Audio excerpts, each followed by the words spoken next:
नमस्कार दोस्तों, आज मैं नए वीडियो के साथ फिर से प्रमोद यादव। आप इस समय 21वीं सदी में जब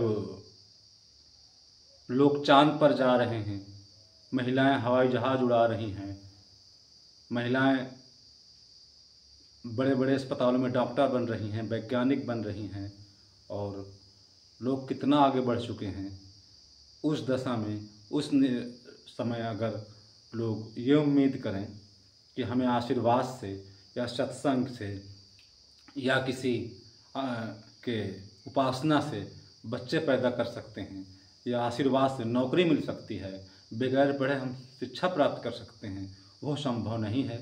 लेकिन फिर भी लोगों को अभी भी किसी प्रकार स्पेशल महिलाओं को बेवकूफ़ बनाया जा सकता है, जिसमें 80% महिलाओं को बेवकूफ़ बनाया जा सकता है। वो किसी का भय दिखा, मैंने इससे पहले भी एक वीडियो में बताया कि कोमल हृदय होता है महिलाओं का, डर होता है उनके अंदर, वो क्यों न PCS से IAS हो जाएं, लेकिन उनके अंदर अपने पति के लिए, अपने माँ बाप के लिए या अपने बच्चे के लिए माताओं बहनों के पास एक स्पेशल कोना होता है, जिसे मातृत्व कहते हैं, भाईत्व कहते हैं, या ये कहा जाए पितृत्व कहते हैं। उसके तहत उन लोगों को एक भय होता है कि हमारे परिवार को या हमारे उसको नुकसान ना हो, जिसके तहत वो लोग कभी इस भगवान, कभी उस बाबा, कभी उस संत के पास जाना प्रारंभ करते, जिससे उनका नुकसान और सामाजिक तौर से अंधविश्वास और एक प्रकार से आडंबर ये फैलने लगता है।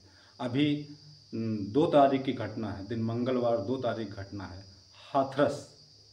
हाँ, मैं हाथरस की बात करने के बारे में बता रहा हूँ, जिसमें एक संत जिसका नाम पूर्ण नाम सूरजपाल है, जो कासगंज जिले का जिसका जन्म स्थान है, और जो पुलिस में भर्ती होता है और पुलिस में होने के बाद एक बार महिला के छेड़छाड़ में वो पुलिस से रिस्ट्रिक्ट भी हो जाता है और सस्पेंड होता है, फिर किस प्रकार मुकदमे द्वारा बहाल किया जाता है।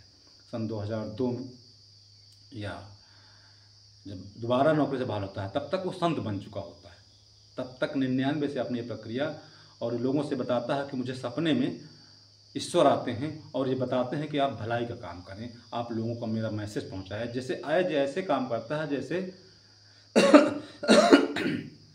सेम उसी भाषा में, उसी दशा में जैसे मोहम्मद साहब ने बताया था कि मुझे जो इस्लाम के प्रवर्तक या इस्लाम के उत्पादक या इस्लाम उत्पन्न करने वाले महापुरुष मोहम्मद साहब ने सेम उसी भाषा में बताया कि मुझे रात में सपने में ईश्वर आते हैं और ये बताते हैं कि ऐसे ऐसे करो और समाज को बताओ।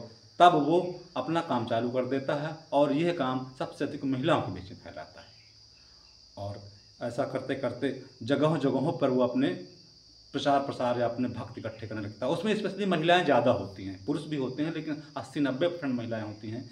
और यह चीज़ मैंने कई बार अपने आँखों से देखा, जिसे संत निरंकार के माध्यम से, जिसे सत्यनारायण बाबा भी कहा गया, भोले बाबा भी कहा गया, लेकिन जब भी इनकी कहीं सत्संग होता है तो संत निरंकार या सत्यनारायण बाबा या भोले बाबा के नाम से होता है।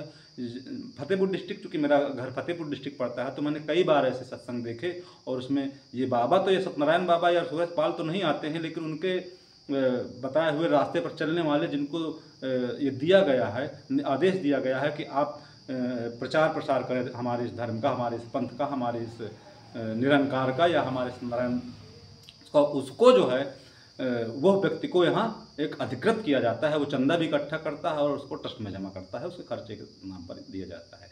और उसमें विशेषकर महिलाओं को, चूँकि कथा करने वाले में पुरुष होते हैं, लेकिन जिसको जो पैड बनाई जाती है विशेषकर महिलाओं के बीच में बनाई जाती है।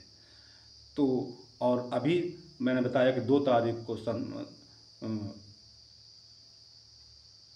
हाथरस में, सिसौली एक जगह पर, जहाँ पर हाथरस में इन्होंने लगभग 200 बीघे में एक मंच बनाया जाता है और केवल 80,000 लोगों की अनुमति सत्संग के लिए ली जाती है। और किसी को ये अनुमान नहीं था या प्रशासन को भी अनुमान नहीं रहा होगा कि लगभग उस सत्संग में 1.5 से 2 लाख लोग इकट्ठा हो जाते हैं। और 2 लाख लोग उस इकट्ठा होने के बाद इस कदर अंधविश्वास में, आडंबर में लोग डूबे हुए हैं कि आज भी ये मानने को तैयार नहीं हैं, स्पेशली महिलाएं, कि बाबा झूठ बोल रहे हैं या आडंबर कर रहे हैं या अंधविश्वास कर रहे हैं या या ये कहा जाए कि लोगों को बरगला रहे हैं। सभी महिलाएं ये बात कहती हैं। जैसे इससे पहले तमाम सारे संत जो आसाराम के भक्त हैं वो जो कह रहे हैं कि नहीं बाबा हमारे सही हैं, उन पर झूठा आरोप लगाया गया है। राम रहीम के कुछ भक्त भी ये बात कहते हैं और रामपाल के भक्त भी ये बात कहते हैं।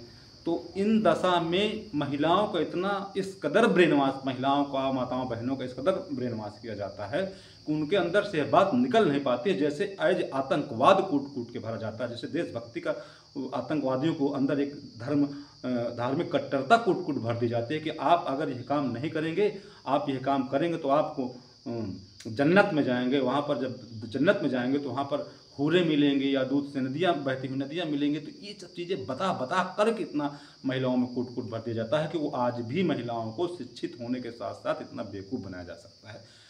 महिलाएं ऐसा नहीं, महिला जो है लौह भी होती हैं, मजबूत भी होती हैं, लेकिन उनका जो ये कोमल हृदय वो कहीं ना कहीं पिघल जाता है और इसी वजह से इनको बरगलाया जा सकता है। अभी हाथरस में मैंने बताया, हाथरस में कांड हुआ जिसमें लगभग 150 लोग मारे गए, जिसमें सबसे अधिक 90% महिलाएं और 7 बच्चे भी भगदड़ मच जाने से मारे गए। हुआ ये कि जब सूरजपाल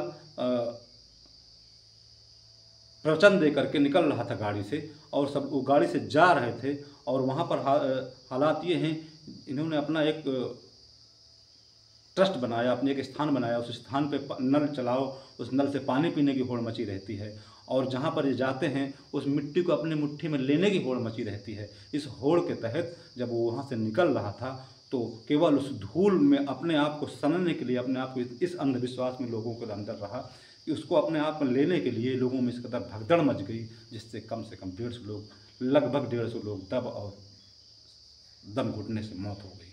और अभी तक यह बात सामने नहीं आई कि बताइए आप आज तक ये मामला किस प्रकार लोग अंधविश्वास में डूबे हुए हैं, किस प्रकार आडंबर में डूबे हुए हैं, किस प्रकार लोग धार्मिक उत्कंठा में डूबे हुए, किस प्रकार धार्मिक कट्टरता में डूबे हुए हैं कि एक हमारे बीच का व्यक्ति, हमारे बीच में रहने वाला व्यक्ति ये हमें आशीर्वाद देना चालू कर दे और हमें ये बताना चालू कर दे जो कि हमसे कम पढ़े लिखा हो। वहाँ पर एक नॉर्मल लोग नहीं जा, मतलब केवल अनपढ़ या ओबीसी महिलाओं के अलावा और पढ़े लिखे लोग भी जा रहे हैं। ऐसा नहीं कि पढ़े लिखे,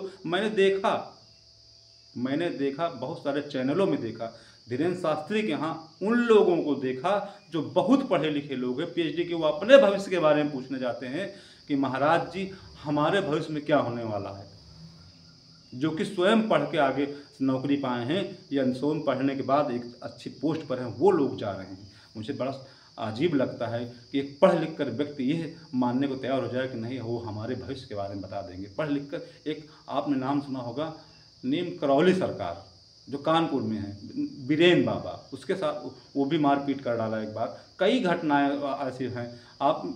हम लोगों के समाज में कई बार पेपरबाजी भी हुई, पेपर भी निकला और एक ऐसे ऐसे बाबाओं की बात बता रहा हूँ जो कि छेड़छाड़, यहाँ तक कि बलात्कार, इन सब केसों में फंसे हुए, इसके बाद भी लोग समझ नहीं पा रहे हैं कि इनके पास क्या है। जो कम पढ़े लिखे लोग, उनके पास ऐसा पेशा बन गया है कि समाज में आडंबर, अंधविश्वास और ऐसा बिजनेस बना दो बाबागिरी का, जिससे लोग फ्री का बगैर टैक्स का पैसा आए और बगैर लोगों से कुछ किए पैसा आ जाए। ये है हमारे समाज की सबसे बड़ी कमजोरी और इसको दूर करने के लिए कोई हमारे समाज की, हमारे भारत की बात मैं नहीं कर रहा हूँ, देश दुनिया में ऐसा फैला हुआ है।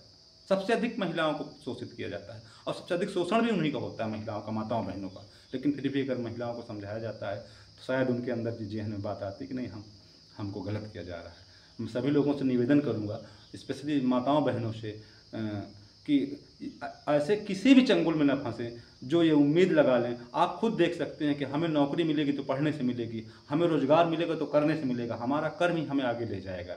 लेकिन कोई ऐसा संत नहीं है, कोई ऐसा आशीर्वाद नहीं है, कोई ऐसा श्राप नहीं है जो हमें कुछ गलत कर दे। आप खुद गौर करें, जो बहुत सारा अपराध करता है उसको ऊपर नहीं श्राप लग जाता है, या बहुत सारा दान करता है उसको नहीं आशीर्वाद मिल जाता है। तो उन चीज़ों को गौर करें। या जो जैसे आप गौर करें, जो गंगा किनारे बसे हुए लोग हैं उनको ऊपर नहीं आशीर्वाद गंगा जी का लग जाता है, वो नहीं बड़े बन जाते हैं बगैर कर्म किए या बगैर काम किए, उनके नहीं खाने पड़ जाता है। ये केवल आडंबर है। उस आडंबर से दूर करने के लिए हमें उसके तहत सभी लोगों पर के पास ये बात समझाना होगा। मैं अपने देश के युवाओं से, अपने समाज के युवाओं से, खासकर ओबीसी, एससी, माइनॉरिटी या दबे कुचले लोगों से बात कहना चाहता हूँ कि आप लोग अपने समाज को शिक्षित लोग समझाएं, महिलाओं को समझाएं, क्योंकि सबसे अधिक महिलाओं के ऊपर ये अत्याचार हो रहा है, सबसे अधिक महिलाओं का शोषण हो रहा है। क्योंकि महिलाओं को जल्दी बरगलाया जा सकता है, यह डर दिखा करके तुम्हारे बच्चे का भविष्य चौपट हो जाएगा, यह डर दिखा करके तुम्हारे बच्चा मर जाएगा, यह डर दिखा करके। एक बार मैं घटना बताता हूँ, या चूँकि वीडियो बड़ा हो जाएगा मैं घटना अगले वीडियो में बता दूंगा। बहुत पहले की बात है, 15 साल पहले का लगभग मामला है, तो घटना बताऊंगा आगे। उसमें बहुत अजीब घटना थी। तो इन सब चीज़ों को 21वीं सदी में जब महिलाएं डॉक्टर बन रही हैं, महिलाएं मास्टर बन रही हैं, टीचर बन रही हैं, प्रोफेसर बन रही हैं, और वो उम्मीद लगा लें कि हमें आशीर्वाद से या उनके उस जगह के धूल से या उनके चरण छूने से या उनके उपदेश देने से हमारे यहाँ खुशहाली फैल जाएगी, तो यह असंभव है। तो सभी लोगों से निवेदन है कि कोई भी ऐसा काम न करें जिससे समाज को उत्कंठा मिले, हादसा जैसी घटना हो, या आसाराम जैसे लोगों के पास न जाएं, राम रहीम जैसे लोगों के पास न जाएं, या खुद लोगों से पैसा लेकर के, ट्रस्ट में दान लेकर के उन लोगों को, और सभी नेता राजनीतिक दल वोट के लिए इनके साथ फंसे हुए हैं और इनका विरोध नहीं कर रहे हैं कि कहीं ऐसा न हो कि ये कह दें। जैसे एक जय गुरुदेव बाबा भी हैं, आपने सुना होगा, उन कितने लोगों की ज़मीन मथुरा में कब्जा कर रखी थी, एक सरकार ने उसको छुड़वाई। तो इन सब चीज़ों को आडंबर में लोग इस कदर फंसे हुए। जय गुरुदेव बाबा का एक मैं वो सुन रहा था, वहाँ सुनाने वाले कह रहे थे कि अपने बच्चों को पढ़ाइए नहीं, शिक्षित मत करिए, उसको जय गुरुदेव के आश्रम में ले जाइए, गौ सेवा कराइए, गुरु महाराज की सेवा कराइए, इससे भविष्य समझ जाएगा। क्या आडंबर है, बड़ा अजीब लगा सुन करके। हालांकि मेरा बहुत डिस्कस हुआ, लेकिन मैं उस डिस्कस के बारे में नहीं बताऊंगा कहाँ का मामला है, क्योंकि वो हमारे बीच के लोग भी उसमें थे। तो मैं आगे चल करके इसकी खुलासा कर दूंगा। तो मैं सभी लोगों से निवेदन करूंगा कि सभी लोग इस आडंबर से मुक्त रहें, अंधविश्वास से मुक्त रहें। ना कोई भगवान या ना कोई बाबा, ना ही कोई ऐसा चरित्रवान संत है जो आपको आशीर्वाद से आपको नौकरी दिला सके, ना ही कोई ऐसा संत है जो आपको जहाँ पर रुका हो उसके वहाँ रुकने वाले मिट्टी से आपको रोग बाधा दूर कर सके, या वहाँ के नल से के जल से या वहाँ के कुआं के जल से आपका रोग दूर हो जाएगा। तो ये सब केवल आडंबर है, ढोंग है, इससे दूर रहें। और इसको सबसे अधिक दूर रहने का अच्छा तरीका है लोगों को शिक्षित करें, स्पेशली महिलाओं को, माता और बहनों से निवेदन करूँगा, अनुरोध करूँगा। और मैं इसी के साथ वीडियो को अंत करता हूँ। वीडियो को जो नए हैं वो वीडियो को लाइक और सब्सक्राइब करें। जय भीम, जय भारत, जय मूल निवासी, जय हिंद।